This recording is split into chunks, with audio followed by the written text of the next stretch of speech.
Hello, my dear students. Today we are going to discuss a very important topic from the point of view of NEET, JEE as well as board examination, and that is magnetic dipole moment. इसके बहुत ही अच्छे अच्छे problem solve करेंगे DC Pandey, SC Verma, JEE mains के अच्छे अच्छे problem solve करेंगे। और मैंने एक क्वेश्चन आपको होमवर्क में दे रखा है जेई मेंस 2020 का, आप मेरे को उसका आंसर देंगे। तो चलो समझने की कोशिश करते हैं क्या होता है मैग्नेटिक डाइपोल मोमेंट। जब ये एक मैग्नेट की प्रॉपर्टी होती है, जब भी कोई मैग्नेट होता है तो उसके पास एक मोमेंट होता है, डाइपोल मोमेंट होता है, जिसे हम मैग्नेटिक डाइपोल मोमेंट के नाम से जानते हैं। आज बड़ा सवाल क्या है? बड़ा सवाल यह है कि हम पढ़ते चले आ रहे हैं एक थ्योरी के बारे में कि करंट कैरिंग कंडक्टर या current carrying loop behaves like a magnet. बोलो, तो उसके अंदर अगर करंट होगा तो वो एक मैग्नेट की तरह बिहेव करेगा, और मैग्नेट की तरह बिहेव करेगा इट मींस उसके पास क्या होगा? मैग्नेटिक मोमेंट होगा। उसी की बात करने जा रहे हैं। लेट्स से मैं यहां पर एक इस तरीके से मैंने एक लूप बना लिया और मैंने यहां पर ये कुछ करंट दिया है इस तरीके से। इसमें लेट्स से कोई आई करंट है। तो सबसे पहले तो मैं मेंशन कर देता हूं कि अगर इसमें क्या है, करंट है, तो ये किसकी तरह बिहेव करेगा? मैग्नेट की तरह। Every current carrying loop is a magnet। हर वो लूप जिसमें करंट होगा वो एक मैग्नेट की तरह बिहेव करेगा, और अगर ये मैग्नेट बन गया तो इसका डाइपोल मोमेंट भी होगा। थोड़ा सा मैं पोल से रिलेटेड चीजों की बात कर लेता हूं। आपको क्लास 10th में भी ये पढ़ाया गया होगा कि मैग्नेट डाइपोल में पाया जाता है, मैग्नेट का मोनोपोल एग्जिस्ट नहीं करता है। अगर कोई मैग्नेट है इस दुनिया में तो ये आइडियल कंडीशन है कि उसके पास डाइपोल होना ही जरूरी है। अगर ये लूप करंट कैरिंग लूप एक मैग्नेट बन गया, इसका मतलब इसके पास दो पोल होने नेसेसरी है। कैसे, ये भी डिस्कस करेंगे हम। सबसे पहले मैं आपको ये बताना चाहता हूं एक बेसिक इंफॉर्मेशन के बारे में। क्लास 10th में भी आपने पढ़ा होगा कि मैग्नेट है, इसका मतलब अपने चारों तरफ क्या करेगा? सराउंडिंग में फील्ड क्रिएट करेगा। It means magnetic field line के बारे में मैं बात कर रहा हूं। मैग्नेटिक फील्ड लाइन से मैग्नेटिक फील्ड का क्रिएशन होगा।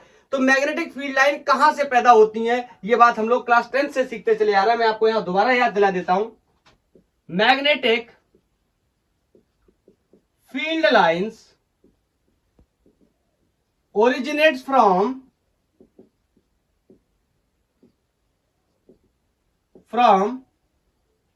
North pole and terminate into south pole.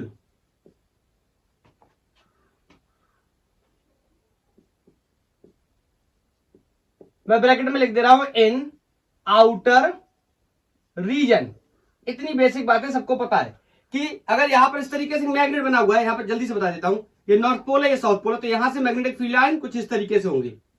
Outer reason के लिए मैंने मेंशन किया हुआ है, इस तरीके से नॉर्थ पोल से निकल के जाएंगी और साउथ पोल में, और अंदर साउथ से नॉर्थ होती हैं। इनके बारे में मैं डिटेल डिस्कशन तब करूंगा जब मैं मैग्नेटिक फील्ड लाइन के बारे में डिस्कशन करूंगा। आज मेरा टॉपिक मैग्नेटिक फील्ड लाइन नहीं है, इसलिए मैंने जितने में मेरा काम चल जाए मैंने उतनी बात आपको बता दी है।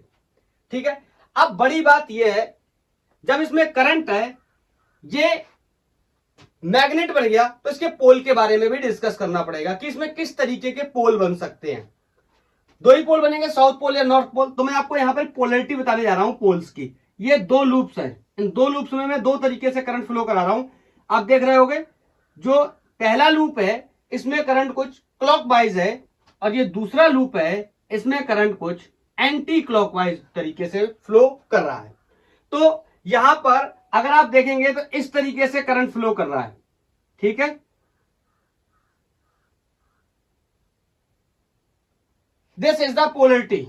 कुछ लोग ऐसे भी बताते हैं। बोलो, तो ये किसकी तरह दिख रहा है? साउथ पोल की तरह। ये किसकी तरह दिख रहा है? नॉर्थ पोल की तरह। नॉर्थ पोल और साउथ पोल का क्या मतलब है?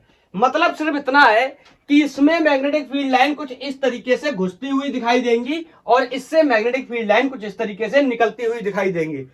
मैं दोबारा से आपको यहां बताना चाहता हूं, ये साउथ पोल है, तो क्या ये साउथ पोल ही रहेगा या यहां कोई और पोल नहीं पाया जाएगा? बिल्कुल पाया जाएगा। मैग्नेट कभी भी मोनोपोल में एग्जिस्ट नहीं करता है। मैं अपने जो मेरा पॉइंट ऑफ व्यू है, जहां से मैं देख रहा हूं, उन चीजों पे डिपेंड करेगा। मैं सामने से देख रहा हूं या आप सामने से देख रहे हैं तो इसमें क्लॉकवाइज करंट है। अगर इसी रिंग को उल्टा कर दिया जाए, इसी लूप को उल्टा कर दिया जाए, या मैं इसके पीछे से जाके देख लूं, आर यू अंडरस्टैंडिंग, कि मैं इसके पीछे से देखने लगूं, तो बोलो ये मेरे को कैसा दिखाई देगा? Anti clockwise. मतलब सामने से जब मैं देख रहा हूं क्लॉकवाइज मुझे दिख रहा है और साउथ पोल दिख रहा है, और इसके पीछे से जब मैं देखूंगा तो ये मुझे कैसा दिखेगा? एंटी क्लॉकवाइज या नॉर्थ पोल। या आप ऐसे भी समझ सकते हो कि अगर इसका ये पोल, फ्रंट वाला पोल कैसा साउथ है, तो इसके पीछे कैसा होगा? नॉर्थ, क्योंकि मैग्नेट में दो पोल पाए जाते हैं, नॉर्थ और साउथ। क्लियर? ऐसे यहां पर मैं बोल रहा हूं, यहां सामने से मैं इसको देख रहा हूं, सो इसकी पोलरिटी मेरे को दिख रही है किसकी? नॉर्थ पोल के जैसी। और अगर मैं इसको पीछे से देखूंगा तो ये मेरे को कैसा दिखेगा? क्लॉकवाइज करंट दिखेगा, इस मीन साउथ पोल दिखेगा। तो मैं यहां पर मेंशन कर दे रहा हूं कि क्लॉकवाइज करंट अगर है, क्लॉकवाइज करंट से एस पोल साउथ पोल बनेगा। बेसिक बातें, आगे चल के दिक्कत होने लगेगी वरना। और काउंटर क्लॉकवाइज या एंटी क्लॉकवाइज करंट अगर है तो इससे नॉर्थ पोल बन के रेडी होगा। ठीक है, यह बेसिक बात आपको पता होनी चाहिए। हां, अगर एक तरफ से करंट क्लॉकवाइज है तो उसके ऑपोजिट साइड से देखने पे वो एंटी क्लॉकवाइज हो जाएगी, और अगर एक तरफ से एंटी क्लॉकवाइज है तो दूसरी तरफ से क्लॉकवाइज हो जाएगी। मतलब अगर एक पोल नॉर्थ है तो ऑफकोर्स दूसरा पोल साउथ बनने वाला है, और अगर एक साउथ है तो दूसरा नॉर्थ बनने वाला है। तो हो गई ना बात, बन गया ना ये मैग्नेट। अब अगर बन गया मैग्नेट तो उसका डाइपोल मोमेंट कितना होगा, ये हमारा आज का क्वेश्चन है। तो मैं उस डाइपोल मोमेंट पे ही फोकस करने जा रहा हूं। डाइपोल मोमेंट किसी भी मैग्नेट का या किसी भी करंट कैरिंग लूप का current times of area vector होता है। समझना क्या बोला मैंने? मैग्नेटिक डाइपोल मोमेंट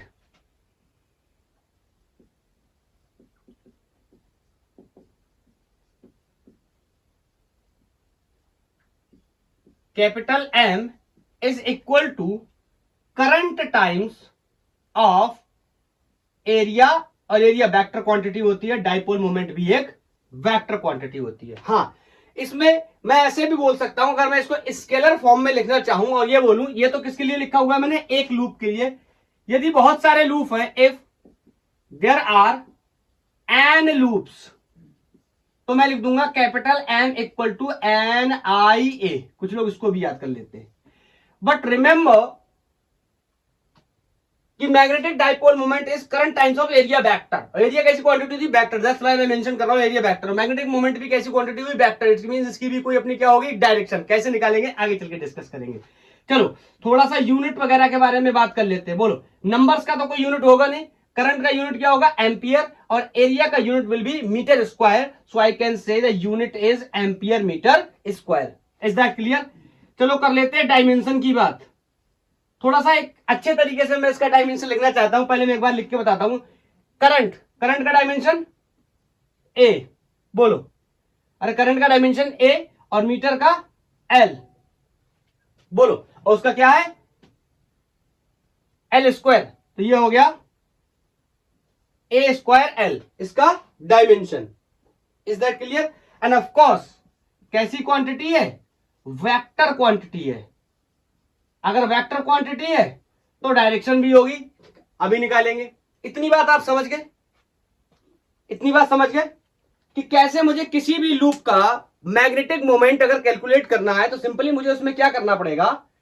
उसमें करंट का मल्टीप्लाई करना पड़ेगा। किसके साथ? उसके एरिया वेक्टर के साथ या एरिया के साथ। अगर स्केलर में मेरे को बताना है, सिर्फ मैग्नीट्यूड बताना है मैग्नेटिक मोमेंट का, और डायरेक्शन नहीं बतानी है तो। Is that clear?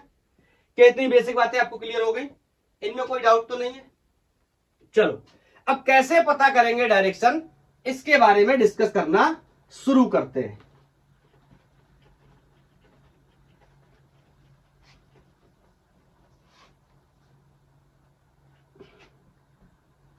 How can be find direction of M, magnetic dipole moment? तो मैं आपको बहुत ही आसान तरीका बताता हूं। यहां पर एक्सप्लेनेशन में curl your finger in the direction of current.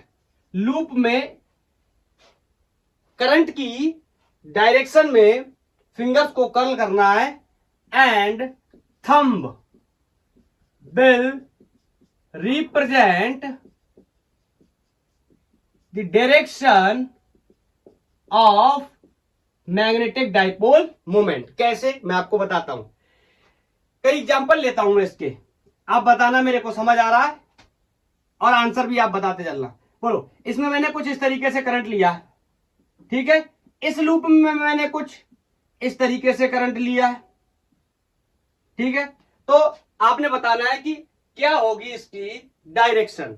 तो सबसे पहले मैंने बताया किस तरीके से निकालेंगे. उंगलियों को कर्ल करेंगे इन द डायरेक्शन ऑफ करंट. अंगूठे को खोलेंगे, अंगूठा क्या बता देगा, direction of magnetic dipole moment. तो बताओ, ये इस तरीके से घुमाया, अंगूठा बाहर की तरफ, मतलब मैग्नेटिक डाइपोल मोमेंट की डायरेक्शन बाहर की तरफ. Is that clear? Magnetic dipole moment की डायरेक्शन बाहर की तरफ. और एक चीज समझने की कोशिश करें, this is the anti clockwise current. Anti clockwise current में बोलो क्या बनता था, नॉर्थ पोल बनता था. याद आया? अगर करंट एंटी क्लॉकवाइज है तो सामने का पोल कौन सा बनता है, नॉर्थ पोल. और नॉर्थ पोल का मतलब क्या होता है, यहां से मैग्नेटिक फील्ड लाइन क्या करेंगे, निकलेंगे. इसका दूसरा फोटो यहां समझना. अगर मैं मैग्नेटिक फील्ड लाइन का रिप्रेजेंटेशन करूं इस पर्टिकुलर पिक्चर के लिए तो कुछ इस तरह होगा. यहां से फील्ड लाइन क्या होंगी, ओह, यहां से फील्ड लाइन क्या होंगी, निकलेंगी. ये एरो बाहर की तरफ होनी चाहिए, ठीक है. यहां से मैग्नेटिक फील्ड लाइन इस तरीके से निकलेंगी.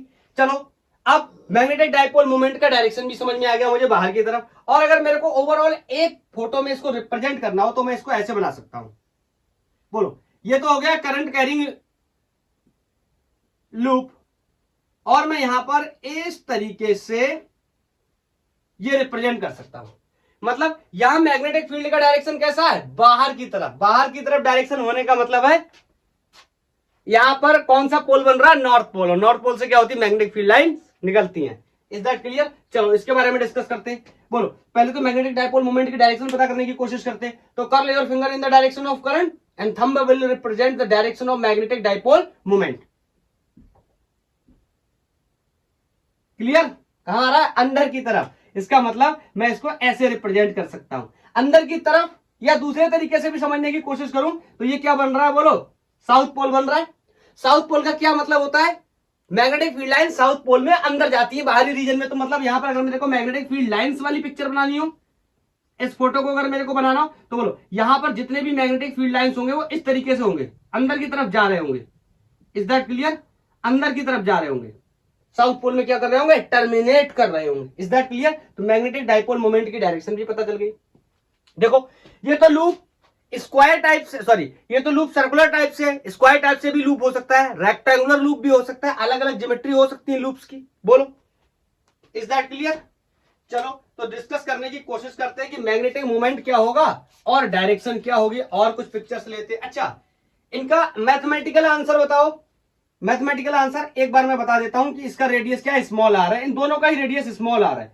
तो दोनों ही कंडीशन में मैग्नेटिक डाइपोल मोमेंट की क्या वैल्यू हो जाएगी, बोलो, M इक्वल टू आई.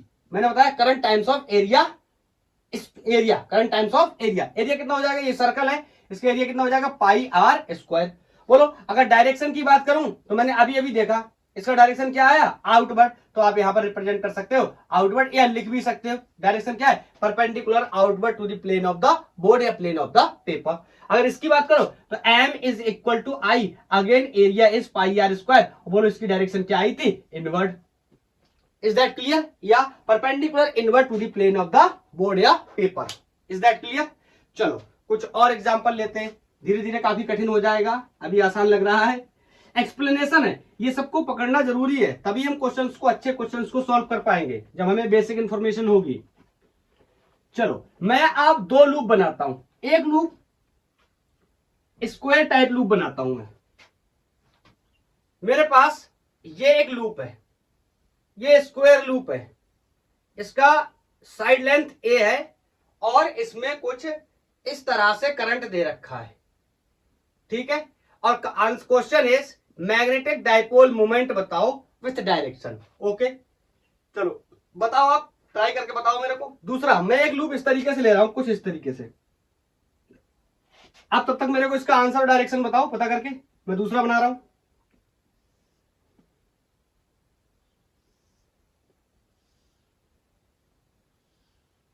ये रेक्टेंगुलर लूप है और लेट्स से ये कोई इसकी ये लेंथ एल है और ये इसकी ब्रेथ को मैंने बी मान के रखा है, और इसमें भी अपन क्या करेंगे, करंट देंगे। लेट्स से इसमें कुछ इस तरह का करंट है। चलो एक एक करके बताओ, इसका आंसर बताओ। इसका आंसर तो काफी आसान होने वाला है। बोलो, पहले तो मैग्नीट्यूड लिख दूं, कितना, आई। करंट इसका आई मान लो, दोनों में करंट आई मान लो, ठीक है। बोलो करंट कितना हो गया, आई। एरिया इसका सिंपली ए स्क्वायर। अरे स्क्वायर का एरिया कितना होता है, साइड लेंथ के स्क्वायर के बराबर। बोलो, अब डायरेक्शन की बात करूं तो देखो किस तरीके से फ्लो कर रही करंट, एंटी क्लॉकवाइज, या घुमा दूं, बोलो आउटवर्ड, परपेंडिकुलर आउटवर्ड। तो यहां पर डायरेक्शन क्या हो गई, परपेंडिकुलर आउटवर्ड। किसकी, मैग्नेटिक डाइपोल मोमेंट की। चलो यहां पर समझते हैं इसको, थोड़ा अलग तरीके से मैंने बनाया, इसको अलग तरीके से बनाया। ये बिल्कुल बोर्ड पे इस तरीके से बना हुआ नहीं है, ये किस तरीके से बना हुआ है, इस बात को मैं एक बार इस नोटबुक की हेल्प से आपको समझा देता हूं। ये कुछ इस तरीके से बना हुआ है, इस तरीके से। Is that clear? ये ऐसे नहीं है, समझ गए, ये इस तरीके से है। तो हमें क्या फर्क पड़ता है, हमें तो कोई फर्क नहीं पड़ता, हमें तो इसका डायरेक्शन निकालना है मैग्नेटिक डाइपोल मोमेंट का। पहले तो मैग्नीट्यूड लिख लेते हैं, बहुत ही आसान होने वाला है मैग्नीट्यूड हमारे लिए। करंट आई है, एरिया कितना हो जाएगा, लंबाई गुणा चौड़ाई, it means L into B. ये तो हो गया इसका मैग्नीट्यूड। और बात करें अगर हम इसके डायरेक्शन की, तो बताओ, कर्ल करेंगे फिंगर्स को इन the direction of current and thumb क्या करेगा, रिप्रेजेंट। देखो देखा, ये इस तरीके से, ये इस तरीके से देखना, उंगलियों को कर्ल कर रहा हूं इन द डायरेक्शन ऑफ करंट। बोलो समझ में आ रहा है, अंगूठा किस तरीके से। अब आप ये मत समझना ये अंदर की तरफ है, भैया ये अंदर की तरफ तो तब होगा ना ये प्रॉपर इस तरीके से रखा हो, तो अंदर की तरफ होगा। लेकिन ये कुछ इस तरीके से टिल्डेड है, तो इसका एंगल भी ये इस तरीके से टिल्डेड है, तो मैग्नेटिक डाइपोल मोमेंट भी इस तरीके से टिल्डेड होगा। मैं यहां पर बना देता हूं, this is the direction of magnetic dipole moment. Is that clear? बोलो, इज दैट क्लियर? तो आप मेंशन भी कर सकते हो डायरेक्शन के बारे में। अगर इस लूप का प्लेन मुझे पता होता कि ये एक्स वाई में रखा है, एक्स जेड में रखा है, तो उस हिसाब से मैं इसके डायरेक्शन के बारे में भी बता देता, क्योंकि डायरेक्शन किसके परपेंडिकुलर होता, इसके परपेंडिकुलर होता। Is that clear? जैसे यहां पर देखो प्लेन के क्या है, परपेंडिकुलर, तो यहां पर भी प्लेन के परपेंडिकुलर होता। अगर प्लेन का मुझे ओरिएंटेशन पता चल जाए किसमें रखा है, लेट्स से अगर ये एक्स वाई में रखा होता तो ये जेड में होता, एक्स जेड में रखा होता तो ये वाई में होता, वाई जेड में रखा होता तो एक्स में होता। आई थिंक समझ गए होंगे आप। चलो इतनी बेसिक चीजें समझने के बाद अब चलते हैं न्यूमेरिकल प्रॉब्लम की प्रैक्टिस के लिए। और मैं पहला ही क्वेश्चन, काफी अच्छा क्वेश्चन लेने जा रहा हूं, और ये क्वेश्चन डीसी पांडे सर का है।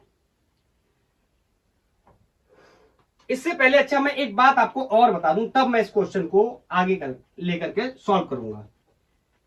ये तो हो गया मैग्नेटिक डाइपोल मोमेंट किसी का इस तरीके से लिखा कि मेरे को एरिया पता है, लेकिन अगर वेक्टर फॉर्म में लिखना हो तो कैसे लिखेंगे, इस बात का और डिस्कस कर लेते, उसके बाद आगे चलते। जैसे मान लो मेरे पास ये एक कोई लूप है, इसका नाम ए बी सी डी है, मैं यहां पर मेंशन कर दे रहा हूं magnetic dipole moment in vector form.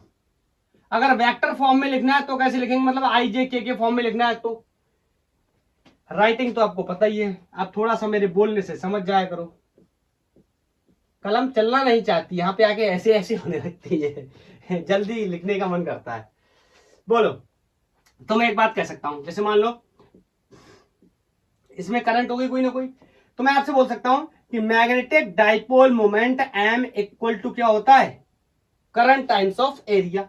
और एरिया की सबसे बेसिक डेफिनेशन की अगर मैं बात करूं तो क्या होता है एरिया, लेंथ इनटू ब्रेथ। मैं वेक्टर के फॉर्म में लिखना चाहता हूं, तो बताओ ये एक स्क्वायर है या ये रेक्टेंगल है, तो इसकी दो साइड्स को अगर मैं मल्टीप्लाई करूंगा तो क्या मिल जाएगा, इसका एरिया। तो मैं बस कुछ ऐसे बताना चाहता हूं, अगर मैं वेक्टर में ऐसा लिख दूं, ए बी वेक्टर का क्रॉस प्रोडक्ट। अब ये मेरे से यहां पर आकर अगर कोई ये सवाल पूछता है कि ये ऐसा क्यों कर रहे हो, इट मीन्स फिर आपका 11th बिल्कुल साफ है। और हमें कम से कम इतना तो पता होना चाहिए 11th के बारे में कि वेक्टर क्या होता है। और अगर जिन लोगों को पता है तो बहुत अच्छी बात है। आपको पता है दो वेक्टर्स का अगर मैं क्रॉस प्रोडक्ट करता हूं तो ये वेक्टर क्वांटिटी होती है। और आपको पता है एरिया एक वेक्टर क्वांटिटी है। कैसे निकालते हैं हम एरिया? लेंथ और ब्रेथ दोनों के ही वेक्टर का क्रॉस प्रोडक्ट करके। चलो इसको और भी तो लिखा जा सकता है, बोलो। या तो इसका और इसका मल्टीप्लाई कर दूं तो भी मिल जाएगा, या फिर इसका और इसका मल्टीप्लाई कर दूं। इसका मतलब आई कैन से, अगर मैं मल्टीप्लाई कर दूं किसका? बीसी वेक्टर का multiply by cross product by CD vector, बोलो। ऐसे भी लिख सकता हूं, या फिर और भी तो लिख सकता हूं, इसका इसके साथ मल्टीप्लाई कर दूं। इसका मतलब आई को लिख लेता हूं सीडी वेक्टर का cross product with the D A vector. क्या मेरी बात समझ पाए? ये भी एरिया लिखा हुआ है, ये भी एरिया लिखा हुआ है, और ये भी एरिया लिखा हुआ है। Is that clear? मेरे को एरिया ही तो चाहिए। करंट को मैंने फालतू में मार्क कर लिया, ठीक है। एरिया, और एरिया वेक्टर क्वांटिटी होती है। तो कई बार अगर स्केलर में दे रखा है तो हम डायरेक्ट इस तरीके से डायरेक्शन निकाल ले रहे हैं, और इस तरीके से निकालने के लिए अगर एबल नहीं है, वेक्टर फॉर्म में दे रखा है, तो हम दो एडजेसेंट साइड का या दो साइड्स का क्रॉस प्रोडक्ट करेंगे, हमें एरिया मिल जाएगा। एरिया वेक्टर क्वांटिटी होती है। आई थिंक ये बात क्लियर हो गई होगी, बोलो।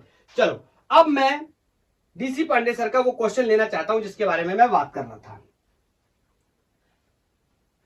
कुछ इसी कॉन्सेप्ट पे बेस्ड क्वेश्चन है, और इसमें भी और सुंदरता बढ़ाने के लिए अपन जो लूप रखेंगे उसे किसी एंगल पर रखेंगे। Is that clear? चलो सबसे पहले तो मैं आपको कोऑर्डिनेट सिस्टम बना करके बताता हूं। ये कुछ इस तरीके से कोऑर्डिनेट सिस्टम हो गया। इसको मैं x मान रहा हूं, इसको मैं y मान रहा हूं, और इसको मैं z मान रहा हूं। Is that clear? अब इन सब चीजों में किसी को कोई डाउट नहीं होना चाहिए। और यहां से ये लूप मैंने रखा है, नाम है इसका, यहां मान लो इस पॉइंट का नाम कोई ए कर लो, और इस पॉइंट का नाम कोई ओ कर लो, इसका ए कर लो, इसका बी कर लो, इसका सी कर लो। Is that clear? इस तरीके से ये लूप रखा हुआ है। अब इसके लूप के रखावट को आपको समझना पड़ेगा, नहीं तो बाद में चल के आपको दिक्कत होने लगेगी। ये कुछ इस तरह रखा हुआ है, समझे? ऊपर की तरफ मैंने z माना, नीचे की तरफ मैंने x माना, और ये y माना। नीचे की तरफ x का मतलब क्या है ये भी मैं आपको पहले क्लियर कर दूं। ये नीचे की तरफ x नहीं है, x एक्चुअली में इस तरीके से परपेंडिकुलर है। आपको पता है x y z तीनों म्यूचुअली परपेंडिकुलर होते हैं। लेकिन अब मैं तीसरा परपेंडिकुलर यहां बना तो सकता नहीं, क्योंकि 2D बोर्ड है। ऐसे कैसे बनाऊंगा? तो मैंने इसको नीचे बना दिया, और ये इस तरह रखा हुआ है। क्या समझे मेरी बात को? टिल्ड कर रहा है, और ये कोई एक एंगल दिया हुआ है। मैं इस एंगल की वैल्यू आपको बता देता हूं, this is 60 degree. Is that clear? और आपको पता है अगर इसको क्या बनाना है, इसका मैग्नेटिक डाइपोल मोमेंट निकालना है, तो इसमें करंट भी देनी पड़ेगी। और एक बार मैं क्लियर कर दे रहा हूं कि ये स्क्वायर टाइप का लूप है, तभी मैंने दो साइड लेंथ इसके क्या कर दिए, इक्वल कर दिए, बोलो। और मैं इसमें बना देता हूं कुछ इस तरीके से डायरेक्शन ऑफ करंट, और वैल्यू लिख देता हूं लेफ्ट से आई। Is that clear? और भाई हमारा पुराना question, calculate magnetic dipole moment of loop. अब देखो, अभी तक जो भी पढ़ाई कर रहे थे या जो भी एक्सप्लेनेशन कर रहे थे, हर बार में बंडी की बात कर रहे थे। अभी जितनी भी बातें मैंने बताई बंडी की बात कर रहे थे। अचानक से मैंने पहला क्वेश्चन लिया, और पहले ही क्वेश्चन में मैंने इस लूप को कुछ इस तरह प्लेस कर दिया कि ये एक से ज्यादा डायमेंशंस में है। मेंशन कर दे रहा हूं, एससी वर्मा नहीं, सॉरी, डीसी पांडे सर का क्वेश्चन है, ठीक है। कैसे सॉल्व करेंगे? तो देखो बहुत ही आसान है। कैसे सॉल्व करेंगे? बेसिक को समझना। जो मेरा कॉन्सेप्ट था, कॉन्सेप्ट तो यही था ना, कॉन्सेप्ट तो यही था ना, current multiply by area, area vector. अब एरिया निकालना है इस लूप का, तो बताओ कैसे निकालेंगे एरिया? बहुत ही आसान है मेरे लिए। देखो कैसे निकालेंगे, मैं ऐसे निकाल सकता हूं, दिस मल्टीप्लाई बाई दिस, बोलो, या दिस मल्टीप्लाई बाई दिस। मेरे पास सब प्रकार की आजादी है, मेरे को एरिया ही तो निकालना है, बोलो। तो मैं ऐसे लिख दूं क्या इसको, BC vector cross CO vector. समीकरण 1, equation 1, this multiply by this. अब बड़ा सवाल यह है कि बीसी की वैल्यू कितनी होगी in the terms of vector IJ के फॉर्म में, रेक्टेंगुलर कंपोनेंट के फॉर्म में, और सीओ की कितनी वैल्यू होने वाली है। तो चलो इनकी वैल्यूज को निकालने की कोशिश करते हैं। ध्यान से सुनना, ये बीसी की मैग्नीट्यूड कितनी है एल, मैग्नीट्यूड कितनी है एल, और डायरेक्शन क्या है, बहुत ध्यान से सुनना। ये जेड में है, जेड ऊपर की तरफ है, तो ये नीचे की तरफ, तो ये कैसा होगा माइनस जेड, और माइनस जेड का मतलब होता है माइनस के, प्लस जेड का मतलब होता है प्लस के कैप, माइनस जेड का मतलब होता है माइनस के कैप। इसका मतलब मैं यहां पर लिख सकता हूं कि बीसी की वेक्टर की वैल्यू मेरे को पता चल चुकी है, जिसका मैग्नीट्यूड कितना है एल, और जिसका डायरेक्शन क्या है माइनस के कैप। Is that clear? अब मेरे को सीओ का निकालना है। सीओ का निकालने के लिए बीसी से क्या डिफरेंस है, पहले तो ये समझने की कोशिश करते हैं। सीओ और बीसी में, बीसी 1D में है, सिमिलरली मैं आपको बताता हूं, बिल्कुल ऐसे रखा हुआ है, ठीक है, बीसी ऐसे रखा हुआ है, लेकिन सीओ कुछ इस तरीके से रखा हुआ है, कुछ इस तरीके से रखा हुआ है, जो कि यहां से देखो, यहां से, अब ये जो एंगल 60 डिग्री बन रहा है ना, ये ऐसे नहीं बन रहा, ये ऐसे बन रहा है। ये एंगल 60 डिग्री का है, बोलो इसके दो कंपोनेंट बनेंगे, 60 डिग्री पे दे रखा है तो दो कंपोनेंट बनेंगे, एक एक्स में आएगा और एक वाई में आएगा। क्या मेरी बात समझ पा रहे? 2D में, तो बोलो एक्स और वाई में कंपोनेंट आएंगे, तो मैं सीओ वेक्टर को कुछ इस तरीके से लिख देता हूं, सबसे बेहतर रहेगा। एक्स में कितना आया आई कैप, प्लस वाई में कितना आया जे कैप। तो इनकी वैल्यू अगर एक्स और वाई में निकाल लूं तो मेरा काम हो जाएगा। बोलो अब कंपोनेंट करना आपको आना चाहिए। इस स्टेज पे पहुंच गए और कंपोनेंट करना नहीं आता तो ये बहुत बड़ी प्रॉब्लम है। अब मैं डायरेक्ट लिख देता हूं, मैं ज्यादा यहां पर समय नहीं गवाऊंगा। एक्स का लॉन्ग कंपोनेंट कितना हो जाएगा एल कॉस थीटा, और थीटा कितना है 60, तो मैंने यहां रख दिया कितना एल कॉस 60, और डायरेक्शन बोलो इसकी क्या हो जाएगी माइनस आई कैप। बोलो समझ गए? और y की अलोंग कितना हो जाएगा, बोलो एल साइन 60 और डायरेक्शन माइनस जे कैप।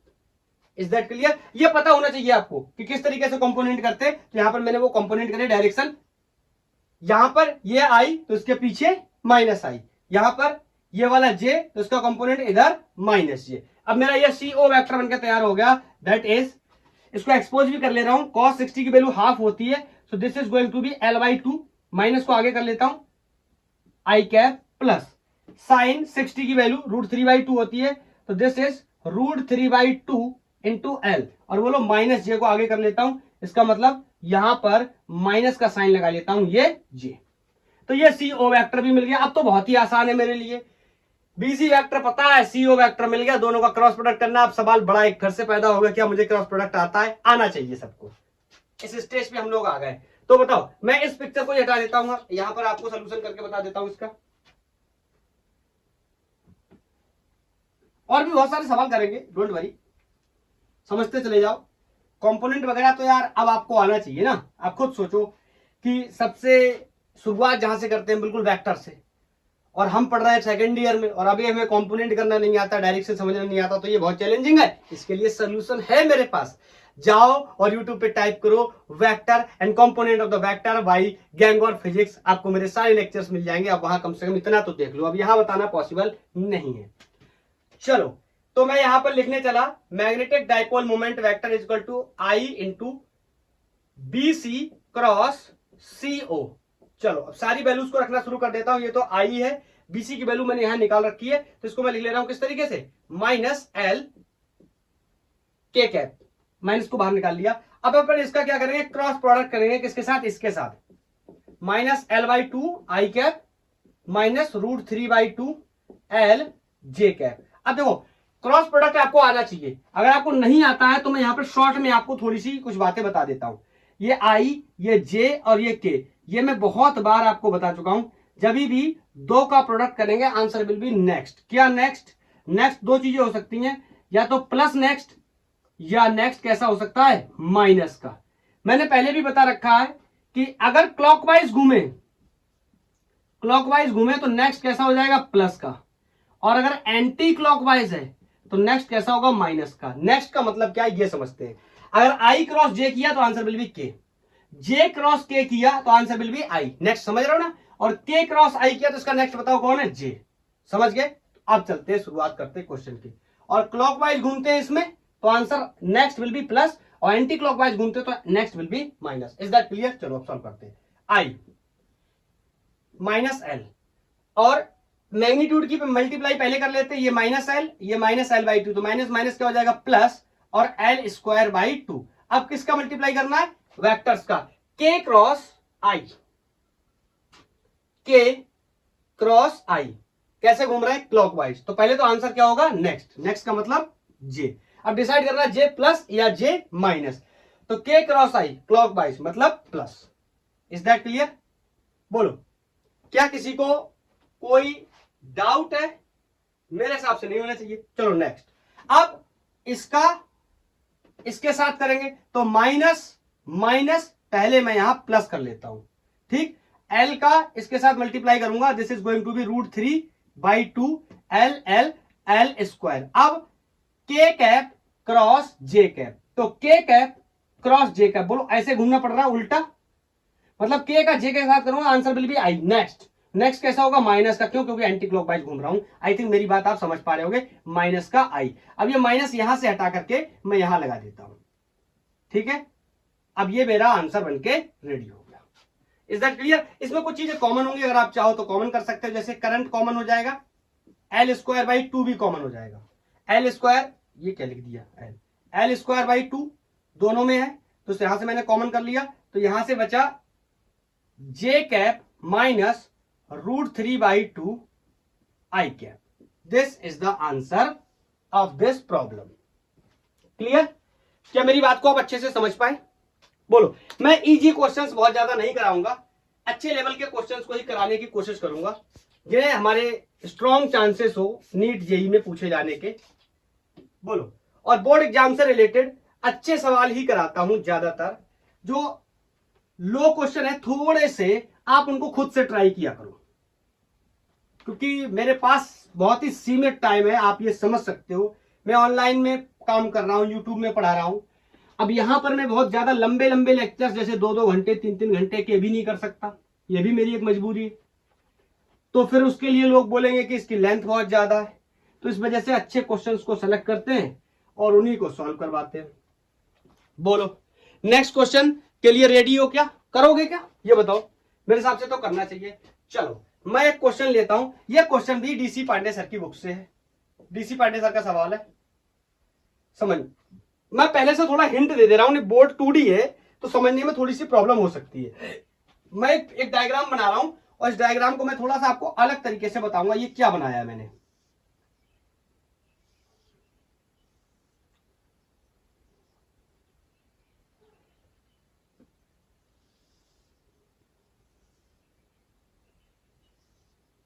ये एक कुछ खास अच्छा बना नहीं, लेकिन मेरा काम चल जाएगा। बोलो, ये मेरे पास एक सिस्टम है और ये रेक्टेंगुलर लूप्स है। इनमें सबसे पहले तो मैं आपको कुछ करंट का डायरेक्शन क्लियर कर देता हूं। कुछ इस तरह करंट है और ये, ठीक है। इसका जो हर साइड लेंथ है, पहले तो करंट के बारे में डिस्कस कर लेता हूं। ये मैं आपको बता देता हूं, ये 2 एम्पियर का करंट है, एंड यहां पर मेंशन कर दे रहा हूं, each side of rectangle is 10 centimetre. क्या है, 10 सेंटीमीटर। रेक्टेंगल नहीं लिखना चाहिए, तो गलत हो जाएगा। रेक्टेंगल का ईच 10 कैसे हो सकता है? ईच साइड ऑफ लूप लिख दो, सबसे बेहतर है। Each side of loop is 10 centimetre. Calculate magnetic dipole moment. चलो अब देखो, ये आप ऐसे समझोगे ना तो आपको थोड़ी दिक्कत होगी। मैं आपको इसका एक और तरीका बताता हूं। ये एक्चुअली में पता कैसे रखा हुआ है, आप इसको ऐसे समझो। ये इस तरीके से बुक लाइक स्ट्रक्चर है। ये इस तरीके से बुक लाइक स्ट्रक्चर है, ओपन बुक। ये इस तरीके से रखा हुआ है, ये यहां पर इस तरीके से रखा हुआ है, और ये वाला पार्ट जो है ना, ये नीचे वाला, ये कुछ इस तरह है।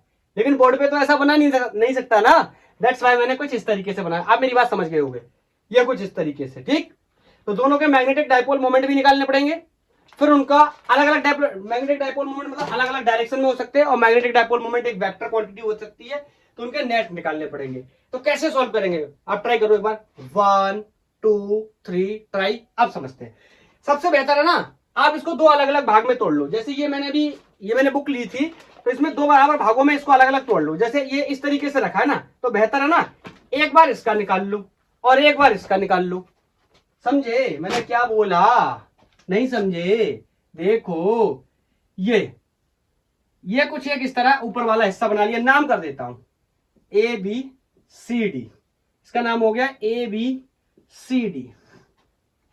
और ये यहां से इस तरीके से डायरेक्शन हो गया करंट का। क्या किसी को ये डाउट तो नहीं है कि भाई साहब ये तो था नहीं, ये कहां से ले आए? अरे था, ये था।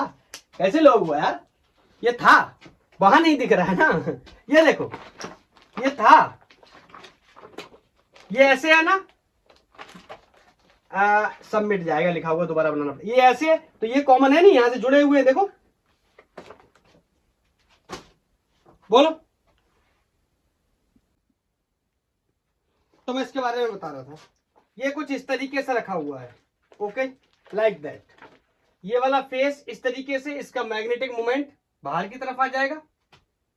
देखो करंट के रोटेशन से देख सकते हो करंट, अभी मैं इसके बारे में आपको बता दूंगा। हाँ ये समझो इस तरीके से रखा हुआ है, तो ये जो नीचे वाला पोर्शन है ना, इसको आप ये मत समझना कि बोर्ड पे ऐसे रखा हुआ है। कैसे रखा है मैं इसको बना के बता देता हूं। इसको मैं कुछ इस तरह बना देता हूं, ठीक है ओके।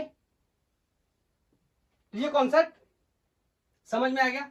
चलो यहां पर डायरेक्शन ऑफ करंट भी क्लियर कर लो। इस तरीके की यहां पर करंट हो गई। अब पहले तो मैग्नेटिक मोमेंट का मैग्नीट्यूड लिख लेते हैं और डायरेक्शन देख लेते हैं। तो दोनों के लिए ही मैग्नेटिक मोमेंट का जो मैग्नीट्यूड है वो सेम होने वाला। पूछो क्यों? करंट दोनों में ही आई दे रखी है, और हर लूप जो भी लूप है इसका जो भी ईच साइड लेंथ है वो 10 सेंटीमीटर का है। तो I can say I into 10 centimetre है, तो 10 into 10 to the power -2 metre में कन्वर्ट कर लिया, इसका कर दिया स्क्वायर। बोलो ये हो गया, दोनों के लिए ही हो जाएगा। सो I can say M1 is equal to M2 is equal to M। अब मुद्दे की बात यह है कि मेरे को डायरेक्शन देखना है, और डायरेक्शन देखने के बाद मैग्नेटिक मोमेंट एक वेक्टर क्वांटिटी होती, कहीं ऐसा तो नहीं किसी एंगल पे बन रहे हो तो उनका मुझे रिजल्टेंट निकालना पड़े। बिल्कुल ऐसा ही होने वाला है, चेक करते हैं। बोलो ये डायरेक्शन है करंट का, तो इसको मैंने घुमाया, कर ले और finger in the direction of current, अंगूठे से पता कर लो, अंगूठा कहां? अंदर की तरफ, ओके। अब यहां पर समझना, इस वाले लूप में, नीचे वाले में समझना, नीचे वाले में क्या तरीका था? ये इस तरीके से था ना, ये इस तरीके से था, समझो ये इस तरीके से रखा हुआ था लाइक दिस, ओके। अब इसमें देखो करंट का फ्लो देखो, कुछ इस तरीके से करंट आ रही है, ऐसे ऐसे ऐसे करंट आ रही है। तो घुमाओ इसकी तरफ, घुमाओ, बोलो ये इधर को रखो, इधर की तरफ घुमाओ, कहां हो रहा है? नीचे। मेरी बात समझ पाए? नीचे नीचे मैग्नेटिक मोमेंट कहां आ रहा है? नीचे। इस पर्टिकुलर कंडीशन में देखो ये इस तरीके का रोटेशन है, तो यहां पर इस तरीके से घुमाओ, यहां पीछे पीछे, या आप बोल सकते हो इधर अंदर और इधर नीचे। मैं इसको बनाने चला, अब मैं एक लाइन में बना करके और काम खत्म करता हूं, इसको साफ कर रहा हूं। समझना, इसका पीछे की तरफ और इसका नीचे की तरफ। तो मैंने पीछे वाले को यहां पर कैसे बनाऊंगा, मैं कुछ इस तरह बना दिया, ये मान लो पीछे की तरफ है, ठीक है, और इसका नीचे की तरफ लाइक दिस, और दोनों एक दूसरे के परपेंडिकुलर है, ये मैंने डायरेक्शन से देख लिया। तो इन दोनों का नेट मैग्नेटिक मोमेंट यहां कहीं आने वाला है, और सबको पता है बहुत ही अच्छे तरीके से कि magnetic moment is a vector quantity. तो इसका नेट मैग्नेटिक मोमेंट निकालना पड़ेगा वेक्टर के नियम से, और वेक्टर का नियम क्या कहता है? Vectors law of addition. बोलो क्या होता था? फॉर्मूला लिख दूं क्या एक बार? R square is equal to A square plus B square plus 2 times of A B cos theta. Cos theta is angle between two vectors. यहाँ टू वेक्टर कौन है? एक ये वेक्टर और एक ये, इन दोनों के बीच में एंगल कितना है? 90 degree. So I can say net magnetic moment square will be equal to m square plus m square, दोनों का ही क्या है? m है, plus 2 times of m and cos 90, and the value of cos 90 is 0। तो यहां से मैं direct लिख देता हूं इसको थोड़ा सा सॉल्व करके। This is going to be 2m square, चलो एक लाइन बढ़ा ही देता हूं, 2m², जब स्क्वायर रूट लेने जाऊंगा so net magnetic moment will be under root 2m। Is that clear? और m की वैल्यू कितनी है? अभी अभी निकाल करके आया हूं, √2। m क्या होता है? Current times of area square. तो करंट कितना है? I। बोलो एरिया कितना है? ईच साइड लेंथ 10 है, तो एरिया कितना हो जाएगा वो मैंने लिखा हुआ अभी है वहां पर। तो अब देखो 10 का स्क्वायर करूंगा 100 हो जाएगा, इसका स्क्वायर करूंगा 10⁻⁻4 हो जाएगा, 100 से ये मर जाएगा तो ये 10⁻⁻2 आ जाएगा। तो मैं यहां लिख सकता हूं एम एन ऐसे करके 10⁻⁻2। अब ज्यादा नहीं लिखूंगा यहाँ, 2 × 10⁻⁻2 I ampere metre. Is that clear? बाकी आप चाहो तो √2 की वैल्यू को डाल करके आगे भी सॉल्व कर सकते हो। Is that clear? कहीं कोई प्रॉब्लम तो नहीं? बोलो। हाँ, एक डेटा और डाल सकते हैं, शायद करंट की वैल्यू मैंने दे रखी थी 2, तो बोलो यहाँ करंट की वैल्यू डाल दूंगा 2 एम्पियर, तो इसको ऐसे लिख सकते हैं बस, इससे ज्यादा और थोड़ी कुछ होगा। 2√2 × 10⁻⁻2 ampere metre, not metre, metre square. Is that clear? तो ये 2 क्वेश्चंस मैंने लिए थे डीसी पांडे सर की बुक से। अब मैं एक क्वेश्चन जेईई मेंस 2019 का लेना चाहता हूं, और ये क्वेश्चन बिल्कुल अलग टाइप का क्वेश्चन है। क्या है अलग इसमें, मैं आपको समझाता हूं। बहुत ही डिटेल्ड क्वेश्चन है। ऐसे क्वेश्चन को करने के लिए हमें काफी सारी बेसिक इंफॉर्मेशन की आवश्यकता होती है। ये क्वेश्चन सिर्फ और सिर्फ इसको पढ़ने से सॉल्व नहीं होगा, और भी चीजों की रिक्वायरमेंट होनी चाहिए, बट बिलीव मी आप सारे लोगों को समझ आएगा और इजीली सॉल्व हम कर सकते हैं। तो पहले मैं क्वेश्चन और उसका डेटा नोट कर देता हूं, उसके बाद मैं इसको साफ करके फिर सॉल्व करूंगा। 2019 जेई मेंस में क्वेश्चन पूछा गया, कह रहा है एन इंसुलेटिंग थिन रॉड, ए भी नाम रख देता हूं कोई उसका, थिन रॉड हटाओ, ए भी छोड़ो, ऑफ लेंथ एल, उसकी लेंथ मैंने क्या कर दी? एल कर दी। और अब यहां से इंटरेस्टिंग चीज स्टार्ट होती है। हैज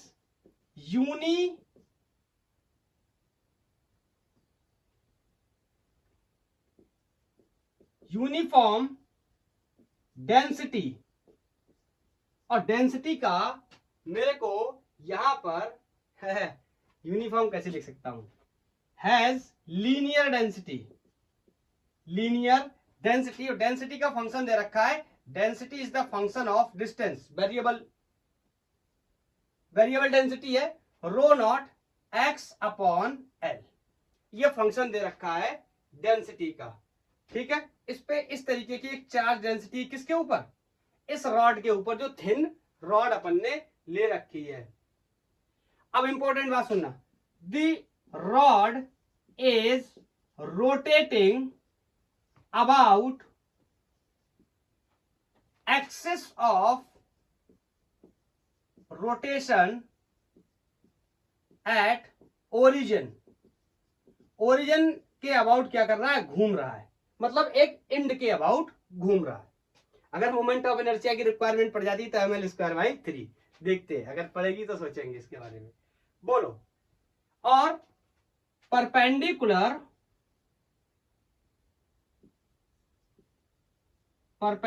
टू रॉड के परपेंडिकुलर है। मैं फोटो बना देता हूं यहां पे, तभी आप समझ पाओगे अच्छे से। मान लो ये मेरे पास कोई रॉड है और ये पॉइंट उसका O हो गया, तो ये पॉइंट क्या है? यहां से पिवट है, फिक्स्ड है, मतलब यहां पर इस तरीके से कील गड़ा हुआ है, और ये रॉड को अगर मैं ऐसे करूं तो ये ऐसे ऐसे इसमें घूमता हुआ नजर आएगा। बस ये इस एक्सप्लेनेशन का मतलब है। बोलो आगे सुनो। If rod makes an revolution per second, ये क्या है? फ्रीक्वेंसी दी है, समझने की कोशिश करो। बोलो एन रेवोल्यूशन पर सेकेंड अगर रॉड करता है, आगे बोल रहा है the time averaged,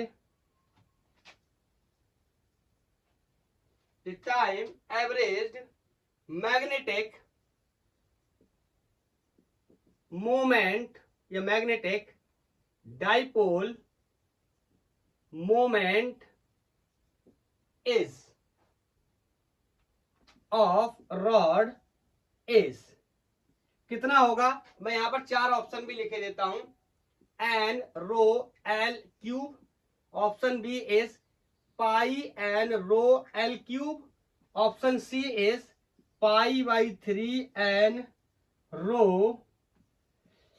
L cube, and D is pi by 4 n rho l cube.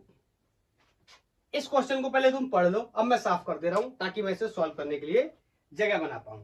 मैं सबसे पहले इसमें कुछ बातें मैं आपको बताना चाहता हूं। इसमें मेरे को मैग्नेटिक मोमेंट निकालना है। समझो कितना अजीब और गरीब क्वेश्चन है। मैग्नेटिक मोमेंट निकालना है और एक रॉड दे रखा है।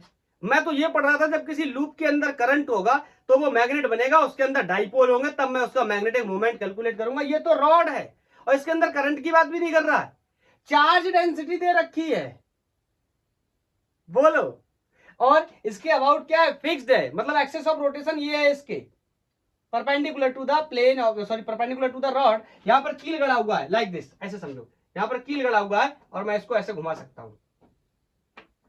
गिरेगा, ये नीचे गिरेगा, ये गिरेगा, गिरा, देखो ऐसे घुमा सकता हूं। Is that clear? तो कैसे बनेगा इसमें मैग्नेटिक मोमेंट, मतलब ये कैसे डाइपोल की तरह काम करेगा? ये बड़ा क्वेश्चन। जब डाइपोल की तरह काम करेगा, जब 2 पोल होंगे तभी तो अपन मैग्नेटिक पोल की बात करेंगे। क्या करेगा सर, समझ नहीं आ रहा। चलो, अगर आप कर सकते हैं, आपने कर लिया तो बहुत अच्छी बात है। अगर आपने इस क्वेश्चन को कर लिया, it means very very very good. Sir, और नहीं कर मिला तो भी कोई बात नहीं, then it is going to be very very good. अभी ये कॉन्सेप्ट के बाद ये क्या हो जाएगा? वेरी वेरी गुड हो जाएगा। चलो, अब मैं आपको बहुत ही बेसिक चीजों से बताता हूं, सुनना मेरी बात को। ये रॉड है, ठीक है, इसका लेंथ अपन ने कोई एल ले रखा है। मेरे को कुछ चीजों का जवाब देते रहना। यहां से ये पेवेट है, ये एक्सेस ऑफ रोटेशन है, तो क्या करेगा? यहां से गड़ा हुआ है तो ये रॉड क्या करेगा? इस तरीके से घूमेगा। बोलो हां या ना? घूमेगा। बस हो गया ना काम। अगर ये रॉड घूमेगा तो इसके अंदर जो चार्ज डेंसिटी है, इट मींस इसके अंदर जो इलेक्ट्रॉन्स है वो भी मोशन करेंगे। And everybody knows when charge moves, current produce. Charge move किया, करंट पैदा हो गई, और करंट अगर पैदा हो गई किसी कंडक्टर के अंदर, और ये तो सर्कुलर लूप भी बन गया, तो हमारा काम ही बन गया ना। मैग्नेटिक डाइपोल मोमेंट हम कैलकुलेट कर सकते हैं। हाँ, यहां थोड़ा चैलेंज हमारे लिए ये आने वाला है कि कैसे समझेंगे सर्कुलर लूप बना। तो मैं आपको एक बात बताता हूं। ये पूरा रॉड घूम रहा है इस तरीके से, ध्यान से सुनते रहना। ये पूरा रॉड घूम रहा है, लेकिन प्रॉब्लम क्या है? यहां पर करंट नहीं है इसके अंदर, चार्ज की वजह से, इलेक्ट्रॉन की वजह से करंट बन रहा है। तो एक इलेक्ट्रॉन तो है नहीं, यहां बहुत सारे इलेक्ट्रॉन है, और इस रॉड की कोई ना अपनी एक लेंथ है।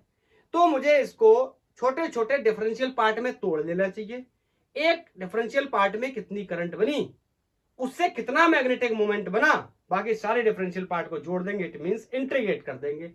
अरे सर समझ गया, चलो शुरू करते। यहां से अपन कोई डिस्टेंस x गए और यहां से हमने कोई छोटू सा पार्ट काटा जिसकी वैल्यू क्या है? dx, और ये वाला पार्ट यहां पर एक छोटू सा सर्कल बना देगा जिसका रेडियस कितना हो जाएगा? x। Is that clear? बोलो। और इसका बड़ा रेडियस कितना हो जाएगा? l, जो कि इस रॉड की लेंथ के बराबर। मतलब ये x कहां से कहां तक वेरी कर सकता है? 0 से लेके स्मॉल l तक, बस। तो मैं आपसे एक सवाल पूछ सकता हूं, ये इतना सा पार्ट, ये छोटू सा पार्ट, इसके अंदर जो इलेक्ट्रॉन्स है वो मूव कर रहे हैं, तो उनकी वजह से जो करंट बन रहा होगा, करंट की वजह से मैग्नेटिक मोमेंट क्रिएट हो रहा होगा। तो ये छोटू से एलिमेंट की वजह से छोटू सा मैग्नेटिक मूवमेंट क्रिएट होगा, जिसकी वैल्यू I टाइम्स ऑफ, बोलो बोलो बोलो बोलो, I टाइम्स ऑफ क्या लिख दूं? क्या लिख दूं? एरिया। बोलो बोलो। हाँ, अब मैं इसमें थोड़ा सा परिवर्तन करना चाहता हूं। आई ना लिख के मुझे इसको क्या लिखना चाहिए? DI। छोटू सा करंट बनेगा, बस। This is the question.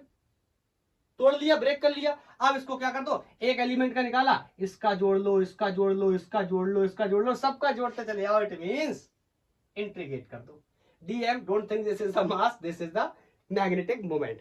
अब जिन जिन चीजों की जरूरत पड़ती जाएगी उनको अपन निकालते जाएंगे। अच्छा, अब बताओ, मेरे को करंट नहीं पता है, चार्ज डेंसिटी दी है, चार्ज पता है तो मैं एक बात आपसे कह सकता हूं, इसको इक्वेशन ये बना के छोड़ सकता हूं। मैं कह सकता हूं बताओ करंट क्या होता है, सिंपली आपको अगर rate of charge is called current. Is that clear? इसमें तो कोई प्रॉब्लम किसी को नहीं होनी चाहिए। और यहां पर अभी अभी एक क्वेश्चन में एक चीज और दे रखी है कि आपको ये भी पता है कि frequency is reciprocal of time period. Everybody knows, और मैं बचपन से आपको ये पढ़ाता चला आ रहा हूं कि जब भी कोई पार्टिकल सर्कल कंप्लीट कर लेता है, उसका ये टाइम छोटू टी है ना, ये कैपिटल टी में कन्वर्ट हो जाता है। और 1/t, this is called frequency, reciprocal of time period is called frequency, and the given in the question is n. देखो जाके, and revolution per second is the frequency, so I can say I is equal to Q, और ये एक बार, अब यार इतनी छोटी छोटी बातें तो पता ही होंगी। Q और क्या बचा 1/t, और 1/t को ही मैं क्या लिख सकता हूं, F की वैल्यू कितनी है N। एक चीज तो पता चल गई कि I की वैल्यू कितनी है QN, मैं यहां रख दूंगा। लेकिन प्रॉब्लम फिर से आ जाएगी क्योंकि मेरे को करंट की वैल्यू नहीं पता, सॉरी मेरे को चार्ज की वैल्यू नहीं पता है, उसको फिर से निकालेंगे। चलो पहले इतना तो करते हैं। This is going to be dm is di, बोलो अब ये डिफरेंशियल में लिखा हुआ है तो यहाँ डिफरेंशियल में लिख देंगे, तो ये di कर लेंगे, इसको dq हो जाएगा, तो di will be dq into n and this area. क्या यहां तक किसी को कोई प्रॉब्लम? अगर है तो आप बताओ। मेरे हिसाब से नहीं होना चाहिए। मैंने क्या किया है भैया, अगर पूरा चार्ज होता तो Q हो जाता, पूरी करंट होती तो I हो जाती, डिफरेंशियल पे काम कर रहा है तो current will be di, and charge in this segment या in this differential length is going to dq।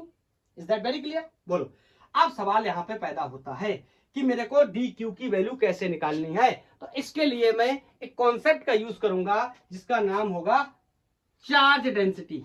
बहुत ही इस्तेमाल कर चुके हैं हम इसको।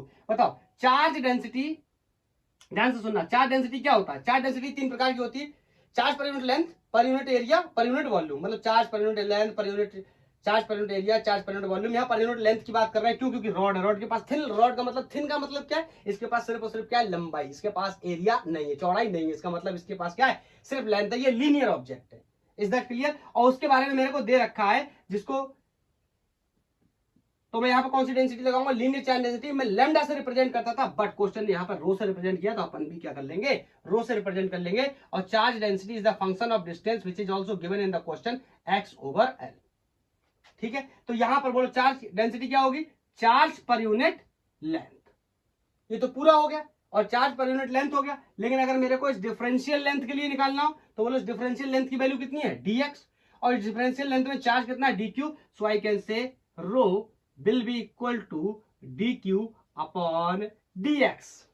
Is that clear? तो अब मेरे को dq यहां मैं रिप्लेस कर सकता हूं dq को with the help of dq is equal to rho times of dx। मैं यहां रख सकता हूं, इसकी इक्वेशन को 2 मान लिया और लिख दो क्या है? Put in 2। Is that clear? So यहां से dm, लिमिट तो तभी लगाएंगे ना जब चीजें क्लियर कर पाएंगे। अभी लिमिट कहां लगा दे? चार्ज की लगाऊं, एरिया की लगाऊं, किसकी लगाऊं?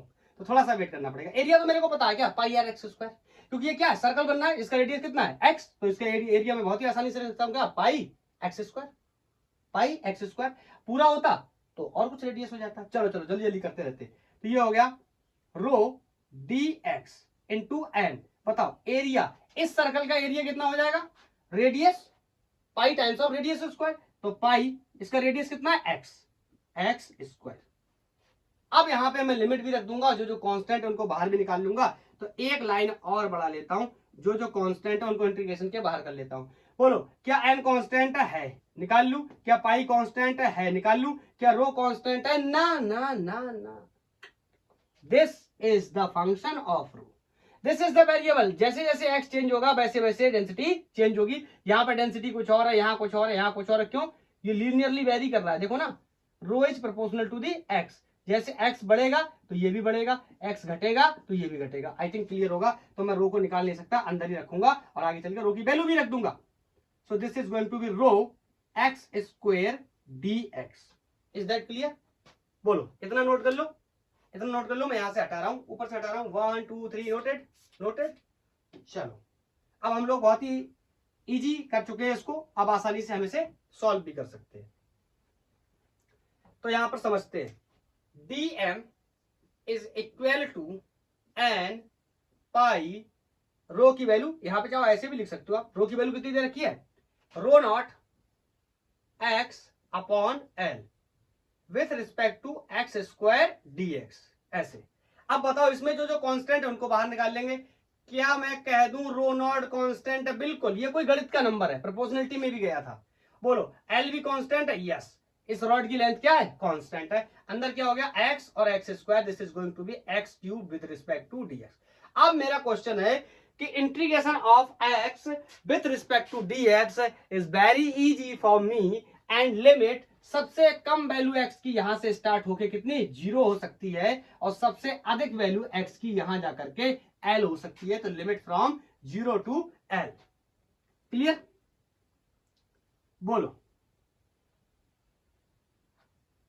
अब मैं इसको आगे सॉल्व करूंगा। तो d m will be m magnetic moment, तो यहां से n pi rho not upon l. और आगे देखेंगे। बोलो इसका इंटीग्रेशन कितना हो जाएगा? कर देता हूं। एक्स टू दी पावर 4/4, मैं बार बार बता चुका हूं, पावर में एक ऐड करते और टोटल पावर को डिवाइड करते। This is integration of x with respect to dx। तो यहां x cube with respect to dx, तो पावर एक बढ़ गया 0 से l। ठीक है? इसके साथ साथ ये डेंसिटी क्या रो नॉट रह जाएगी। चलो मैं पहले करता हूं, फिर आपको कमी बताता हूं कहां पर आती, फिर आप चेक करना। तो n pi rho not upon l. बताओ अब upper limit minus lower limit, तो देखो 0 रखने का तो कोई मतलब नहीं है। So this is simply l to the power 4/4। बताओ एक एल से एक एल मर गए, यहां 3 बचे। मैं यहां पर आंसर करता हूं बगल में। तो m is equal to n pi rho l cube. ये हमारा क्या हो गया आंसर, और ये डिवाइड बाई 4 भी यहां पे है। तो मैं इसको अपने ऑप्शंस की तरह मिलता जुलता कर लेता हूं। कैसा था? कैसा था? Pi by 4 n rho not l cube. Is that clear? ये मेरा आंसर हो गया।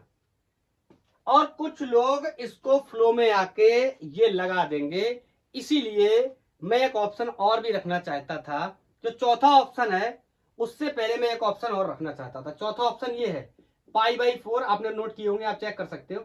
ये चौथा ऑप्शन है, ये रो है, रो नॉट नहीं। यहां आंसर रो नॉट के फॉर्म में है। तो क्या करना चाहिए? कन्वर्ट करना चाहिए। बहुत ही आसानी से कन्वर्ट कर सकते हैं। कैसे? लिमिट फ्रॉम 0 टू l लिया है, तो यहां पर देखो यहीं से कर देता हूं। वो अलग बात है, गलत ट्रेन पकड़ के भी सही जगह पहुंच गए इस पर्टिकुलर क्वेश्चन के लिए, क्योंकि x density is the function of x which is rho not x upon l। बोलो x की वैल्यू कितनी है? l मैंने यहां पर रखी हुई है 0 से l, तो 0 रखूंगा तो सब कुछ 0 हो जाएगा, कोई मतलब नहीं है। और कितना रखूं?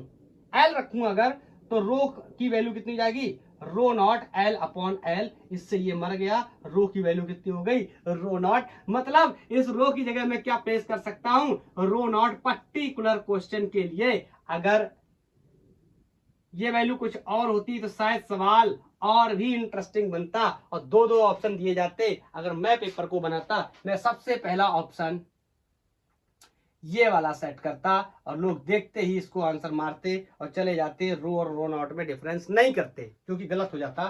चलो अब आई थिंक समझ गए हम लोग कि हमें रो और रो नॉट को हमने रिप्लेस क्यों कर लिया, क्योंकि दोनों की वैल्यू एक ही के बराबर है। एक्स इक्वल टू एल पे डेंसिटी क्या है? दोनों की फिक्स है, सेम है, कांस्टेंट है, जो बोलो बराबर है। ठीक है? तो ये इस तरीके से हमने इसके बारे में डिस्कस किया। और ऑप्शन नंबर 4, जो 4 ऑप्शन मैंने लिखे थे उसमें चौथा ऑप्शन आप देखेंगे क्या करेगा? मैच कर जाएगा। बोलो। तो इस तरीके से ये जेईई मेंस 2019 का एक बहुत ही अच्छा क्वेश्चन हमने सॉल्व कर लिया, जो कि एक डिफरेंट तरीके का क्वेश्चन था। बोलो बहुत ज्यादा इजी क्वेश्चंस नहीं है इस लेक्चर में, नहीं तो लेंथ बहुत ज्यादा हो जाएगी। ऑलरेडी लेंथ ज्यादा हो रही होगी। मेरे को इसमें एक और टॉपिक कवर करना है। क्या कवर करना है मैं आपको बताता हूं। अपन आपने अभी एटम पढ़ा होगा, अगर क्लास 11th में, केमिस्ट्री में, फिजिक्स में भी आपका पढ़ना बाकी है। फिजिक्स में आप सेकंड बुक के अंदर पढ़ेंगे, तो वहां पर आपने एक चीज पढ़ी होगी कि न्यूक्लियस के चारों तरफ इलेक्ट्रॉन रिवॉल्व करता है इन दिस सर्कुलर ऑर्बिट्स। मुझे उसी के बारे में बात करना है एक्चुअली में।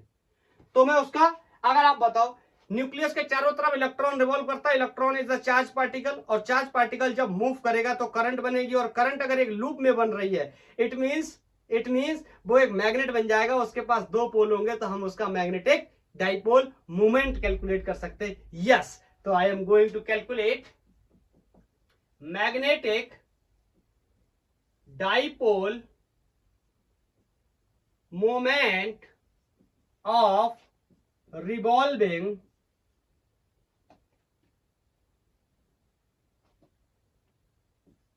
रिवॉल्विंग इलेक्ट्रॉन, स्पेलिंग गलत हो गई हो तो सही कर लेना, ठीक है। चलो इसके बाद अब क्या कर रहे हैं हम लोग, ये मेरे पास एक कोई एटम है, इसका ये न्यूक्लियस है और इलेक्ट्रॉन यहां इस तरीके से मूव कर रहा है, रिवॉल्व कर रहा है सर्कुलर ऑर्बिट्स में। आपको पता है, अब इसके बारे में मैं यहां पे ज्यादा बताना नहीं चाहता। सर्कुलर ऑर्बिट्स में रिवॉल्व कर रहा है, लेट्स से इसका कोई रेडियस क्या है, आर है, ठीक है। Is that clear? और आपको पता है अगर इलेक्ट्रॉन इस तरीके से रिवॉल्व कर रहा है तो करंट का डायरेक्शन कुछ इस तरीके से होगा। ये बात तो हम बहुत पहले से डिस्कस करते आ रहे हैं कि करंट का direction in the direction of positive charge होता है और opposite to the negative charge होता है। बड़ा सवाल ये मुझे इसका क्या लिखना है, मैग्नेटिक डाइपोल मोमेंट, जो कि मैं बहुत ही प्रैक्टिस कर चुका हूं इसकी। मैं मान लेता हूं I इंटू ए होगा। बोलो डायरेक्शन, मैं स्केलर में लिखा है, डायरेक्शन तो हम चाहे तो बहुत आसानी से लिख सकते हैं, perpendicular to the plane of the board या पेपर। बोलो अब बड़ा सवाल ये है, इसका एरिया तो मेरे को बहुत आसानी से पता है, मैं लिख सकता हूं पाई, सर्कुलर है, आर स्क्वायर। लेकिन प्रश्न बड़ा ये है कि कितनी करंट बनेगी। अगर मैं ये बात निकाल के ले जाऊं तो मेरा काम हो जाएगा। अब करंट के लिए मैं बेसिक इक्वेशंस का, बेसिक चीजों का इस्तेमाल कर सकता हूं। आपको पता है करंट क्या होता है, rate of flow of charge. यहां पर जो चार्ज है वो कौन है, इलेक्ट्रॉन। और आपको बताते बताते मैंने एक बात बहुत लंबा समय पास कर दिया, ये छोटू टू कैपिटल टी में कन्वर्ट हो जाता है अगर कोई चार्ज पार्टिकल या कोई पार्टिकल क्या कर लेता है, सर्कल कंप्लीट कर लेता है, तो this is called time period of circle. बोलो क्लियर है? तो यहां से आई की वैल्यू को E अपॉन टी रख सकता हूं, लेकिन प्रॉब्लमेटिक फिर भी रहेगा क्योंकि मेरे को यहां पर टी के बारे में जानकारी नहीं है। अगर मैं टी निकाल लूं तो क्या मेरा काम हो जाएगा, बिल्कुल हो जाएगा। टी निकालना आसान है, बिल्कुल आसान है, साधारण लगा सकते हैं। Speed is equal to distance per unit time speed b, distance circle की डिस्टेंस सरकमफेरेंस के बराबर 2 पाई आर, और टाइम क्या हो जाएगा, कैपिटल टी। तो T will be equal to 2 pi r upon b. और मेरे को ये बिल्कुल पता है ये बी वेलोसिटी से या बी स्पीड से टेंजेंशियली इलेक्ट्रॉन इस तरीके से मूव कर रहा है। Is that clear? तो यहां पर रखेंगे इसको, इक्वेशन को 2 बना लिया, कह दो पुट इन टू, कह दो, बोलो। तो यहां पर मैंने रखा I equal to E upon T की जगह मैं रख सकता हूं कितना, 2 पाई आर, और ये बी पलट के ऊपर। Is that clear? This is the value of current. इसको मैं रखने चला, बोलो कहां, पुट इन 1। मेरे को चाहिए मैग्नेटिक डाइपोल मोमेंट, तो यहां से m इक्वल टू आई की वैल्यू ई वी, वी क्या है, वेलोसिटी या speed of electron, upon 2 pi R into multiply by pi R square, cancellation of pi and cancellation of this R. So यहां से magnetic dipole moment की जो value है, this is E B R upon 2, ठीक। और this is the magnitude. Direction तो मैंने वैसे ही देख ली। बोलो इतना मैग्नेटिक मोमेंट बनेगा इस इलेक्ट्रॉन का अगर ये न्यूक्लियस के चारों तरफ सर्कुलर ऑर्बिट्स में रिवॉल्व कर रहा है। बोलो और मेरे को एक दो चीजें इसमें जोड़नी है। जैसे आपने इस एटम के ऑब्जेक्ट मॉडल में एक चीज पढ़ी होगी, रदरफोर्ड के बाद जब बोहर का मॉडल आया तो बोहर के मॉडल में बोहर ने एक पोस्टुलेट का यूज किया था, एक स्टेटमेंट का यूज किया था। उन्होंने कहा था कि angular momentum of this electron which is revolving in circle is quantize शब्द का इस्तेमाल किया था और वैल्यू बताई थी कि L is integral multiple of H in multiply sorry H divide by 2 pi. या शॉर्ट में बोलूं तो L equal to NH upon 2 pi. क्या याद है आपको, क्या याद है? तो इसकी वैल्यू मैंने निकाल ली। अब मैं L की वैल्यू निकालने जा रहा हूं एंगुलर मोमेंटम की, और एंगुलर मोमेंटम के साथ भी इसका रिलेशन अपन बोहर मॉडल में देखने वाले हैं। तो सबसे पहले तो L देख लेते हैं क्या होता है, एंगुलर मोमेंटम क्या होता है। एंगुलर मोमेंटम क्या होता है ये मेरे हर एक स्टूडेंट को पता होना चाहिए, क्योंकि क्लास 11th में रोटेशन मैकेनिक्स में मैंने इतने डिटेल्ड में बताया एंगुलर मोमेंटम, जिसका जिक्र करना भी थोड़ा डर लगता है। बहुत ही लंबा चौड़ा डिस्कशन है। अगर आप देखना चाहते हैं और एंगुलर मोमेंटम को एंजॉय करना चाहते हैं तो आप यूट्यूब पे टाइप कर सकते हैं angular momentum by gang war physics. आपको तकरीबन कोई 1 घंटे 23 मिनट के आसपास का लेक्चर मिल जाएगा। चलो अब क्या करते हैं, एंगुलर मोमेंटम बताओ क्या होता है। Angular momentum is simply r times of linear momentum, यहां से शुरू करते हैं। और लीनियर मोमेंटम सबको पता है, mass and multiple product of the velocity. अगर वेक्टर में लिखूं तो कुछ इस तरीके से। बोलो, अगर मैं इसको एक्सपोज करूं तो ये हो जाता था आर पी साइन थीटा, और साइन थीटा बोलो कितना हो जाएगा 90। समझते क्यों? थीटा इज एंगल बिटवीन, चलो एक बार लिख दे रहा हूं, theta is angle between r vector and p vector. P vector का क्या मतलब हुआ? R m b sine theta. इसका मतलब थीटा क्या, यहां मेंशन कर दे रहा हूं, angle between r vector and velocity vector. R vector को हम पोजीशन वेक्टर के नाम से जानते हैं, और बी वेक्टर माने वेलोसिटी वेक्टर। तो ध्यान से सुनना, कहीं पर भी देख लो वेलोसिटी, वेलोसिटी तो इस तरीके से ये टेंजेंशियल है, और ये एंगल कितना है 90 डिग्री। बोलो, अरे भैया रेडियस सरकमफेरेंस के परपेंडिकुलर होती है। बोलो, तो कहीं पर भी जाओगे तो वेलोसिटी और रेडियस, या रेडियस को ही हम क्या बोलेंगे पोजीशन वेक्टर, परपेंडिकुलर होगा हर बार में, तो ये एंगल कितना हो जाएगा 90 डिग्री।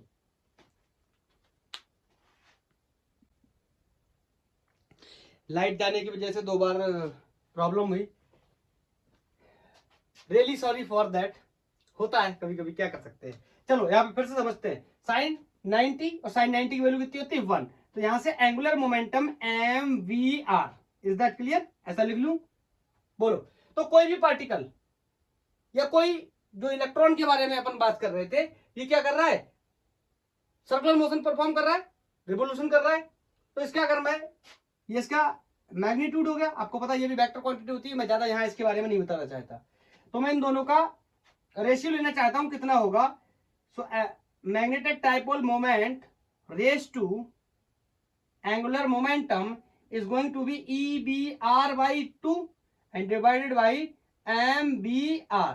बोलो, यहां से वी आर से वी आर क्या हो गया, एलिमिनेट हो गया, and the value of magnetic moment vector का रेशियो अगर मैंने लिया किसके साथ, एंगुलर मोमेंटम के साथ, this is E upon 2m। बोलो क्लियर? या यहां से मैं ऐसे भी बोल सकता हूं कि magnetic moment is equal to l times of e upon 2m। Relation between magnetic dipole moment vector and angular vector, angular momentum, sorry angular momentum की वैल्यू कितनी हो गई, m equal to l times of e upon 2m। ये किसी भी electron का जो revolve कर रहा है सर्कल में, इतना एंगुलर मोमेंटम होगा। अब मोस्ट इंपॉर्टेंटली नोट कर लिया 1 2 3, इसमें एक बहुत इंपॉर्टेंट बात और करनी है। आपने बोहर मॉडल के बारे में पढ़ा है, बोहर मॉडल के बारे में हमने केमिस्ट्री में बचपन से पढ़ते चले आ रहे हैं, और 11th में आकर के हम उसके पोस्टुलेट के बारे में पढ़ाई करते हैं, और क्लास 12th में फिजिक्स के अंदर भी हम लोग पढ़ेंगे, सेकंड बुक में एटम एंड न्यूक्लियस के अंदर। तो वहां पर एक बात बार बार सुनने को मिलती है, क्या, अगर मैं बोहर मॉडल के हिसाब से बात करूं, बोहर मॉडल में हम लोग क्या कहते हैं, angular momentum of electron which is revolving in the circular path is the quantise या integral multiple of N H upon 2 pi, जहां पर N equal to 1 2 3 4 like that. इनके बारे में बहुत डिटेल में वहीं पर बात करेंगे, यहां पर अपना उतनी बात कर लेते हैं जितने से अपना काम हो जाता है। तो बताओ, अगर मैं मैग्नेटिक डाइपोल मोमेंट की वैल्यू लिखना चाहूं, किसके लिए, बोहर मॉडल के लिए, तो बताओ कितनी होने वाली है, एम, अभी अभी मैंने सीखा था, एम, ये लिख दे रहा हूं, magnetic dipole moment for Bohr model of atom. Clear? So this is m equal to l into 2, sorry l into e by 2m। This was the value. So I can say m, या थोड़ा सा आप ये ध्यान रखना, m से m को multiply या डिवाइड कुछ मत कर देना। ये m का मतलब क्या, mass of electron. This is the magnetic dipole moment. तो यहां से l की वैल्यू मैं रख सकता हूं कितनी, एन एच, डायरेक्ट लिख ही देता हूं सही से लिख के, इसको मैं लिख सकता हूं क्या, एन ई एच, ऐसे करके लिखते हैं, एन ई एच, किताबों में देखेंगे तो ऐसा लिखा मिलेगा, एन ई एच अपॉन 2 2 जा 4 पाई एन। कैसे आया, एल की value n H upon 2 pi को मैंने यहां पर प्लेस कर दिया। तो ये मैग्नेटिक डाइपोल मोमेंट उस इलेक्ट्रॉन का है जो सर्कल में रिवॉल्व कर रहा है according to the Bohr model, उसकी वैल्यू NEH/4πm है। मैं थोड़ी बहुत चीजें आपको चाहूं तो उसके बारे में बता सकता हूं, जैसे बोहर मॉडल में क्वांटाइज्ड ऑर्बिट्स में या स्टेशनरी स्टेट या स्टेशनरी ऑर्बिट, इस तरीके के कॉन्सेप्ट्स होते हैं, आपने सुना होगा एनर्जी वगैरह के बारे में। ठीक है, यहां पर जितना हमारा काम था उतना हमने कर लिया। ठीक, तो ये जो भी पढ़ाई हमने करी, this is all about the magnetic dipole moment. Sir मेरा कॉन्सेप्ट पूरी तरीके से क्लियर है, अब तो रिवॉल्विंग इलेक्ट्रॉन के बारे में भी मैंने सीख लिया, अब मैं किसी भी तरीके के प्रॉब्लम को सॉल्व कर सकता हूं। Very good. अब मैं आपको चलते चलते एक क्वेश्चन होमवर्क में छोड़ के जाता हूं, जो कि मैंने लेक्चर के शुरुआत में आपसे कहा था। मेंस 2020 का ये प्रॉब्लम है और इसमें मेरे को एक लूप दे रखा है जिसका मैग्नेटिक मोमेंट मुझे कैलकुलेट करना। ध्यान से देखना, इस तरीके से ये एक लूप है,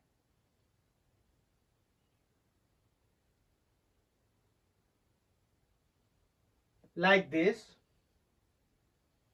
ओके, ये लूप है, ये या मत देखना यहां ज्यादा हो गया है कम हो गया है, मुद्दे की बात सुनना बस। और इस लूप का नाम कोई रख लेते हैं, लेट्स से ABCD और यहां EF कर लेते हैं।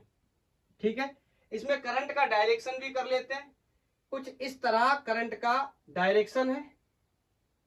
ठीक है, अभी अभी जो क्वेश्चन किया था ना उसी की तरह इसको तोड़ के कर लेना दो भागों में। हाँ, इसका जो स्ट्रक्चर है वो कैसा, मैं एक बार आपको फिर से बता दे रहा हूं। ये जो बना हुआ है ना, ये रेक्टेंगल ऐसे बने हुए हैं, ये हाफ ओपन बुक लाइक है, इस तरीके से रखा हुआ है। आई थिंक अब आप मेरी बात को समझ पाए होंगे कि ये इस तरीके से, ये वाला पोर्शन ऊपर है, ये वाला पोर्शन इस तरीके से रखा हुआ है। तो इसमें करंट फ्लो कर रही है, इसका मैग्नेटिक डाइपोल मोमेंट का डायरेक्शन निकाल लेंगे, इसका भी निकाल लेंगे, फिर सम वगैरह कर लेंगे और देख लेंगे कितना आ रहा है। वेक्टर होती है क्वांटिटी, ये तो हमें पता ही है। हाँ चलो, जो बेसिक इंफॉर्मेशन है उसके बारे में मैं आपको बता देता हूं। जैसे कि दोनों ही तरफ करंट आई है, इज दैट क्लियर। मैं एक बात आपको और बताना चाहता हूं, रेक्टेंगल ऐसे करके बना दे रहा हूं, ABCD is perpendicular to the rectangle, ये ABCD ये वाला रेक्टेंगल ऐसे ऐसे ऐसे बना लेंगे।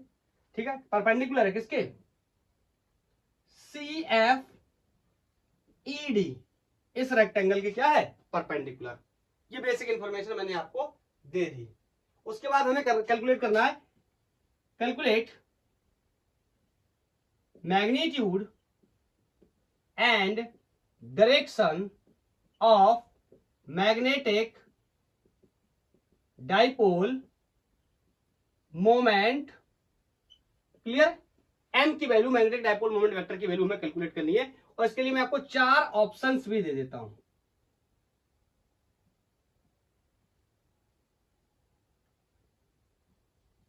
ठीक है, 4 ऑप्शन अपन कर लेते हैं इसके, और मैं जो कुछ बेसिक इंफॉर्मेशन और भी जो दे रखी है, जैसे ये वाली लेंथ b है और ये वाली लेंथ a दे रखी है। ओके, एरिया की रिक्वायरमेंट होगी ना हमें, इस वजह से। Is that clear. एक चीज और कोऑर्डिनेट सिस्टम के हिसाब से मैं आपको बता दूं कि ये इस तरीके से एक्स एक्सिस को मान के रखा है और ये इस तरीके से जेड एक्सिस को माना है और ये इस तरीके से वाई एक्सिस को माना है। ठीक, अब आप क्वेश्चन को पूरी तरीके से समझ चुके होंगे। तो मैं यहां पर बताता हूं, A B I A B I A B I A B I. Let me check about the fourth option, is it visible और not. No, yes yes it is visible. तो यहां पर ये 4 ऑप्शंस में मैं आपको बताता हूं, इसमें आप √2 कर लो और इसमें आप √2 कर लो। ये तो हो गया मैग्नीट्यूड। डायरेक्शंस वगैरह की बात करनी पड़ेगी, मतलब एक्स वाई और जेड के अलोंग किस तरीके से होगा। तो अलोंग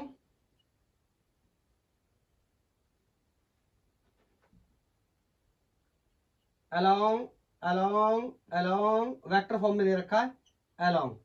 चलो एक एक करके सारे वेक्टर लिख देते हैं। आई कैप अपॉन √2 कैप प्लस के कैप अपॉन √2 कैप, मतलब ABL और अलोंग इसके। अब √2 sorry not ABL, ABI √2bi along किसके, मैं लिख देता हूं फोर्थ ऑप्शन को, सॉरी सेकंड ऑप्शन को, फिर से यही कर लो, I/√2 करो इस बार, और यहां पर K/√2। ठीक है, अब इन दोनों ऑप्शंस के साथ वेरिएबल विजुअल ना हो तो यहां पर मैं मेंशन कर दे रहा हूं, ये जो सी वाले का डेटा रहने वाला है ये है J/√5 प्लस 2K/√5, और डी वाले का जो डेटा रहने वाला है this is J/√5 and plus 2K/√5। इन दोनों के डेटा सेम रहने वाले। Is that clear? यहां पर भी जे कर लो।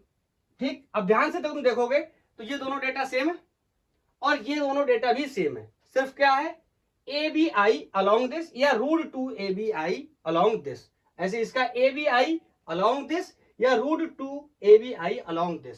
तो इस क्वेश्चन का आंसर आप मेरे को बताने वाले हैं।